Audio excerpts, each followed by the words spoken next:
예, 여러분 반갑습니다. 이번 시간에는 지난 시간의 초기 불교에 이어서 이제 불교의 전개 과정과 함께 대승불교에 대해서 살펴보도록 하겠습니다. 자, 지난 시간까지 우리가 배웠던 내용을 이제 초기 불교, 원시 불교라고 얘기를 합니다. 초기 불교, 혹은 이제 원시 불교라고 하는데 석가모니의 어떤 교리에 대해서 우리가 이제 배웠다는 거죠.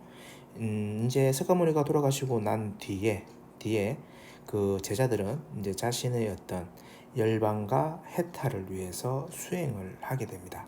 그런데 아무래도 그 이제 실제 말씀을 전했던 그 당사자가 돌아가시고 난 뒤다 보니까 그 말씀하셨던 내용들에 대해서 해석하는 바에 따라서 어떤 분류가 이제 이루어지게 됩니다. 그래서 그 전개가 어떻게 되냐면은 부파 불교로 해서 파가 나뉘게 됩니다.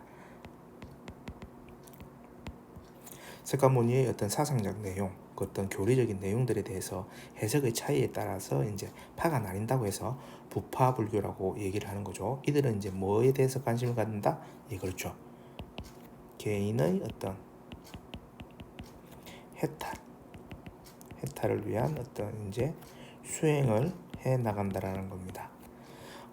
그러다 보니까 이 흐름이 아무래도 대중화가 되는 데 있어서는 한계가 있었겠죠. 그래서 이러한 부파불교가 어떻게 이제 다시 변모를 보이냐면은 대성불교라는 형태로 발전을 하게 됩니다. 여기서 이제 성이라는 것은 우리가 수레라고 이렇게 얘기를 일반적으로 하는데요. 대성이다 보니까 아무래도 그 수레에 많은 사람을 태우겠다는 겁니다. 즉 이 말은 뭐냐면 개인의 해탈과 수행이 아니라, 그렇죠, 본인을 포함해서 대중의 해탈에 관심을 가지면서 같이 나아가는 겁니다. 그래서 대승불교에서는 이러한 부파불교를 어떻게 부르냐고 하면은, 그렇죠, 여러분들이 잘 아시는 이제 소승 불교라는 개념으로 작은 수레에 오로지 자기 혼자만 타고 해탈하고 수행하고 있다는 점을 비판을 하게 되는 거죠. 이러한 대승불교의 이제 흐름 속에서 대승불교가 무엇을 강조하냐면 주요 개념들이 등장을 합니다. 그 내용들은 이후에 설명을 해드리겠습니다. 계속해서 이제 불교의 전개를 말씀을 드리게 되면은 이러한 부분들이 어디에서 이루어졌냐면은 수업 시간에 말씀드렸던 것처럼, 그렇죠, 인도를 중심으로 해서 지금까지 이렇게 진행이 된 겁니다. 그러한 내용들은 이제 어디로 전개가 되죠? 그렇죠, 중국으로 전개가 되는 겁니다. 중국에 와서는 이제 이 불교의 형태가 어떻게 바뀌냐면은, 그렇죠, 대승불교의 흐름과 함께 수행 방법적 측면에 있어서 교종과 선종의 흐름으로 이렇게 간다라는 겁니다. 교종은 다음 시간에 우리가 또 배울 건데, 그렇죠, 교리나 경전을 중시하는 그런 수행을 강조했다라고 한다면, 선종은 그러한 교정의 방법적 측면에 있어서 한계를 지적하고 뭘 강조하죠? 그렇죠, 참선을 강조하는 겁니다.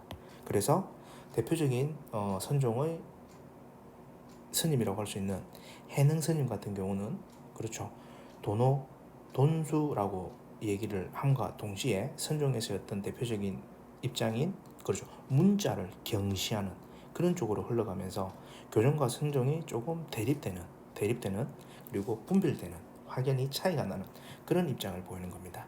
이러한 흐름이 우리 이제 나라로 오게 되는 겁니다.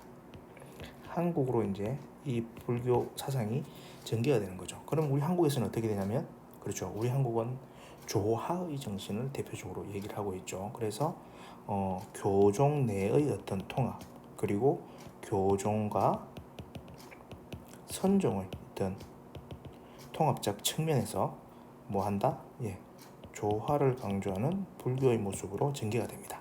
그래서 교종의 대표적인 사람은 누구죠? 그렇죠, 원효였고요. 그 다음에 교종과 선종의 통합과 관련해서 대표적인 사람들은, 그렇죠, 의천과 진울이었습니다. 요 내용들 우리가 앞으로 계속 학습하게 되겠습니다. 자, 앞서 설명에 이어서 대승불교의 구체적인 내용으로 들어가 보도록 하겠습니다.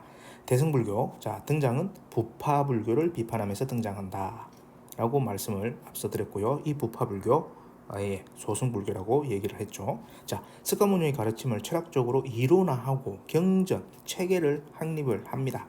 그래서 계율과 경전의 해석에 따라서 여러 교파로 분열되기 때문에 부파불교라고 얘기를 했고요. 궁극적인 목적은 자신의 해탈과 엄격한 종교성을 중시하다 보니까 대중적 기반이 약화되는 그런 한계가 있었습니다. 그래서 대승불교가 이제 나타나는 겁니다. 교리의 체계화에 몰두하느라 대중과 멀어진 부파불교를 뭐라고 했다? 예, 소승불교라고 규정을 하고 대승불교라는 모습을 나타내게 되는데, 이 대승불교에서는 중생과 함께하는, 즉 대중과 함께하는 그런 측면을 강조했다라는 겁니다. 그래서 대승불교에서 이상적인 인간상으로 뭘 제시를 하냐면은, 그렇죠, 보살을 이상적 인간상으로 제시를 합니다. 그래서 보살이 되기 위해서는 육바라미를 수행 덕목으로 제시를 하게 된다는 거죠. 우리가 앞선 원시불교에서 수행과 관련했을 때 생각나는 개념들이 뭐가 있었죠? 그렇죠, 사막이라는 개념이 있었고, 그 다음에 팔정도의 개념이 있었습니다. 그리고 대승불교에서는 지금 보시는 육바라밀은 뭘 위해서? 예, 이상적인 인간성인 보살이 되기 위한 덕목으로 제시를 했다는 겁니다. 보살의 어떤 구체적인 특징, 수업 시간에 뭐라고 했죠? 그렇습니다. 위로는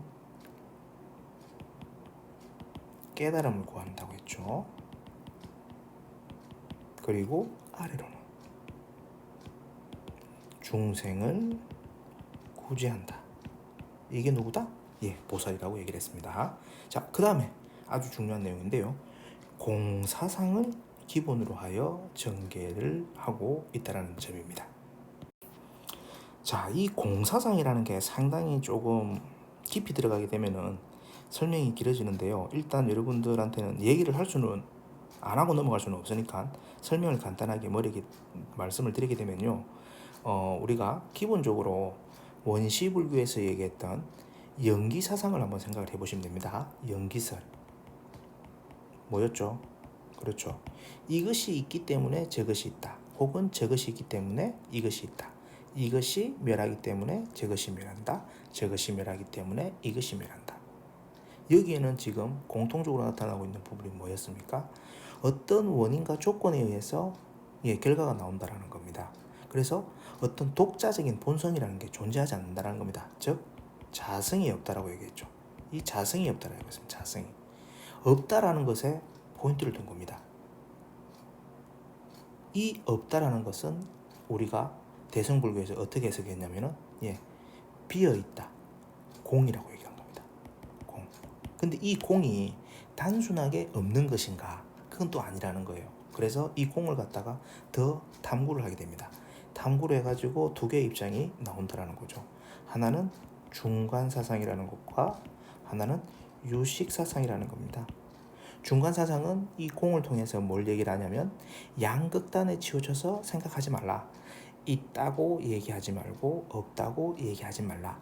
있는 것이 없는 것이요, 없는 것이 있는 것이다 라는 이런 식의 어떤 중도를 강조를 하고 있다라고 한다면, 중도를 강조하고 있다고 하면, 유식사상에서는 우리가 없다라고 얘기하지만 눈으로 실제적으로 보이지 않습니까? 그럼 이건 어떻게 얘기할 수 있느냐? 모든 것이 없다라고 이렇게 얘기하기보다는 있는 것이 있다라는 겁니다. 그게 뭐다? 오로지 우리 인간의 마음이라는 거죠. 오로지 유자, 그리고 불교식으로 마음식자 써서 마음을 강조하는 겁니다. 마음이 있는 겁니다. 그 마음으로 인해서 뭐가 나타난다? 그렇죠, 분별이 생긴다라는 겁니다. 그래서 이런 공사상들이 나중에 교종과 선종으로 이어지면서 계속해서 등장이 하게 되는 겁니다. 자, 이 정도만 여러분들 2학년 때 공부를 하시더라도 충분히 문제를 풀거나 하는 데 있어서 부족함이 없을 거라고 판단이 됩니다. 자, 그래서 오늘 이 시간 대승불교는 여기서 정리를 하도록 하겠습니다. 수고하셨습니다.